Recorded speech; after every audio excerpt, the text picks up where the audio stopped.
Wow, luar biasa. Inilah dia, Eli Anita. Saya ingin, anak nongkrong Jakarta, boleh saya dapat tepuk tangan untuk Eli Anita? Oh, terima kasih. Ya, Eli, kamu adalah korban perdagangan orang, tapi kamu berhasil meloloskan diri dan tidak hanya meloloskan diri sendiri, tapi juga menyelamatkan teman-teman yang lain. Bagaimana ceritanya? Jadi pada tahun 2006 saya dikirim untuk menjadi sekretaris di Labor Suplai, akan tapi karena majikan saya berusaha melakukan pelecehan seksual dan saya refuse itu. Disiksa ya? Bukan, dia berusaha untuk memperkosa saya. Memperkosa, oke. Iya, saya menolak itu karena saya pikir saya mau bekerja bukan untuk dikerjai. Akhirnya dia tidak terima dan mengirim saya ke Irak dan menjual saya seharga 4.500 US dollar. Tapi ini penting ya. Jadi buat kita yang mau cari kerja, kita mau kerja, bukan mau dikerjain. Betul sekali. Oke, Eli. Terus? Akhirnya saya pun tidak tahu, dia menawarkan saya bahwa itu negara baru. Dia bilang a part of Italy, namanya Kurdistan. Dan saya coba search di internet, ternyata nama itu tidak ada.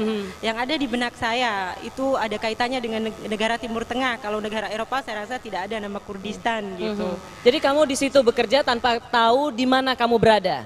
Betul. Oke. Sesampainya saya di sana, saya pun masih belum tahu kalau itu negara Irak. Akan tapi saya menggunakan akal saya keluarkan uang yang saya punya. Dan setelah mereka menunjukkan uang yang mereka punya, di situ saya tahu kalau the Bank of Iraq adalah negara Irak. Dan saya dengar juga kamu baru tahu bahwa kamu berada di Irak, maksud saya curiga di mana saya berada karena setiap saat di luar rumah itu terdengar suara senapan, bom dan lain sebagainya ya. Iya, karena pada saat itu Kurdistan mengalami peperangan besar dengan Turki. Ya. Jadi setiap hari, setiap detik saya mendengarkan bom dari... Oh, mau diganti ya, suaranya kurang kedengeran. Mendengarkan bom dan suara senapan, dan kebetulan tempat saya tinggal itu adalah perbatasan dengan Kirkuk, di tanah kelahiran Saddam. Oke. Baik, kita akan dengar bagaimana Eli akhirnya bisa melepaskan diri dan menyelamatkan teman-teman lainnya. Saat lagi tetaplah di Rosi di MTV Exit.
Ya, keluarga Indonesia, sahabat Rosi dan anak nongkrong Jakarta. Rosi masih berada di MTV Exit. Sebentar, saya masih mau menyapa sahabat-sahabat Rosi di sini. Halo anak nongkrong Jakarta. Halo. Sedih nggak tadi lihat gambar-gambar yang tadi? Sedih? Jadi kita malam hari ini sepakat. Mari kita hentikan perdagangan orang. Setuju? Mana suaranya anak nongkrong Jakarta? Mana tangannya? Oke, terima kasih. Sabar dulu di situ. Rosi masih bersama dua sahabat Rosi untuk menerangkan bagaimana upaya mereka menghentikan, memerangi perdagangan orang. Sebentar lagi acara akan makin seru dan saya tahu banyak di antara kalian nungguin Ariel kan? Iya kan? Mau nungguin Ariel kan? Ariel punyaku. Nanti akan ada di sini ya. Sabar, tenang. Oke. Mbak Eli, jadi bagaimana akhirnya Mbak Eli bisa kabur gitu ya, bisa melepaskan diri? Ya, jadi setelah di sana beberapa bulan, saya mencoba menghubungi beberapa instansi pemerintah untuk meminta bantuan, akan tapi jawabannya nihil. Yang pertama saya dapatkan jawabannya kita tidak ada akses untuk ke Irak, dan jawaban selanjutnya saya hanya disuruh bersabar. Akhirnya saya mencari alternatif lain, kebetulan saya bisa mengakses internet dan saya search di website soal NGO internasional yang berada di sana, ternyata ada dua.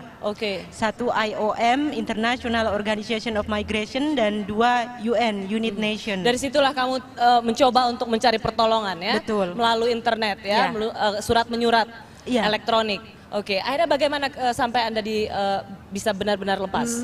Jadi pada awal bulan puasa tahun 2007 saya mengajak ketiga teman saya yang kebetulan pada saat itu berada di training. Saya lompat dari tingkat 2 dan saya bawa mereka ke kantor IOM, di mana saya bertemu langsung dengan direkturnya.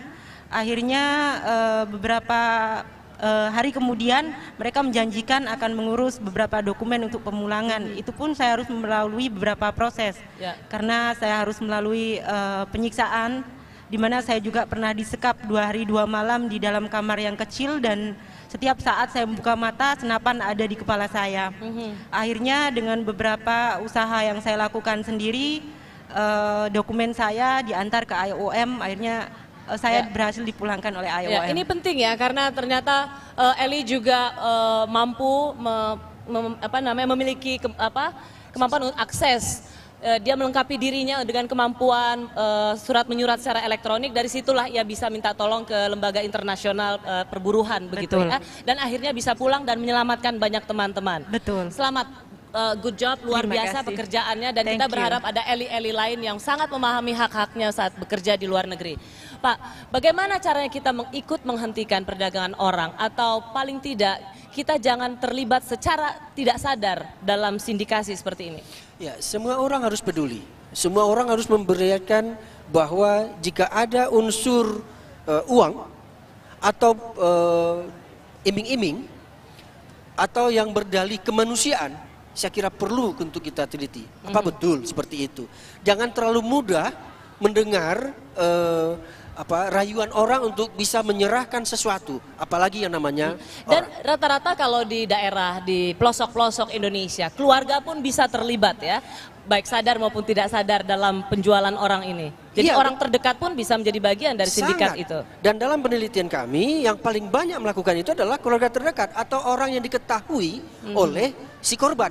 Jadi bukan orang asing justru yang berada. Kecil sekali orang asing. Yang banyak tahu adalah orang-orang sekitar mereka. Baik, Pak Afrinaldi, terima kasih. Apa pesanmu buat semua perempuan Indonesia yang selama ini diiming-imingi untuk mau kerja dengan gaji besar di luar negeri, tapi ternyata penyiksaan, penyekapan yang terjadi? Pesan untuk khususnya para TKI perempuan untuk lebih berhati-hati dan bekali dirimu dengan kemandirian, tidak harus bergantung pada orang lain. Jangan lagi keluarga, pemerintah pun tidak bisa diandalkan. Jadi keberanian itu motif utama, dan pengetahuan yang lebih untuk bisa menjaga diri dan mencari perlindungan yang maksimal. Ya, terima kasih.